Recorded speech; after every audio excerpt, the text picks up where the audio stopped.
സതീശനെ കുറിച്ച് ഒരുപാട് ആക്ഷേപങ്ങൾ ഉയർന്നു വന്നിട്ടുണ്ട്.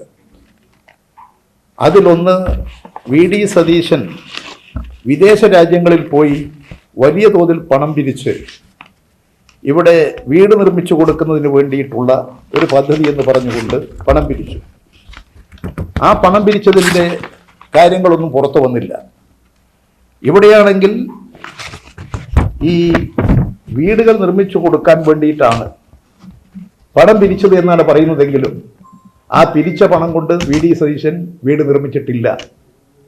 ഇവിടെ ചില സ്പോൺസർമാരും അതുപോലെ തന്നെ ചില NGO സഹകരണത്തോടുകൂടി ഉണ്ടാക്കിയിട്ടുള്ള വീട് തൻ്റെ പട്ടികയിൽപ്പെടുത്തി ഈ പുനർജനി എന്ന് അവകാശപ്പെട്ട്, അതാണ് പുനർജനി എന്നാണ് വി.ഡി. സതീശൻ അതിന് കൊടുത്ത പേര്.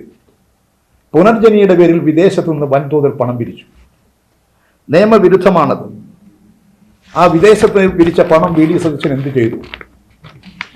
ഇപ്പോഴാകട്ടെ കേരള നിയമസഭയിൽ ഉയർന്നു വന്നൊരു വിഷയമുണ്ട്.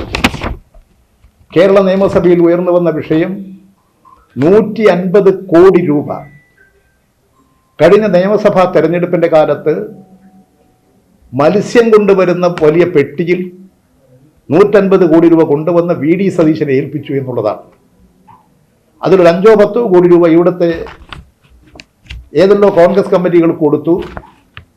ബാക്കി പണം വി.ഡി. സതീശൻ കൊണ്ടുപോയി എന്നുള്ള ആക്ഷേപം ഉയർന്നു വന്നു. കേരള നിയമസഭയിൽ MLA തന്നെ, നിലമ്പൂർ MLA തന്നെ ഈ കാര്യം നിയമസഭയിൽ വ്യക്തമാക്കി. പക്ഷേ നിയമസഭയിൽ ഉണ്ടായിരുന്ന വി.ഡി. സതീശന് ഒരക്ഷരം പറയാൻ കഴിഞ്ഞില്ല. പുറത്ത് പറഞ്ഞു, ഒരു നടപടികൾ സ്വീകരിക്കാൻ വി.ഡി. സതീശന് കഴിഞ്ഞില്ല.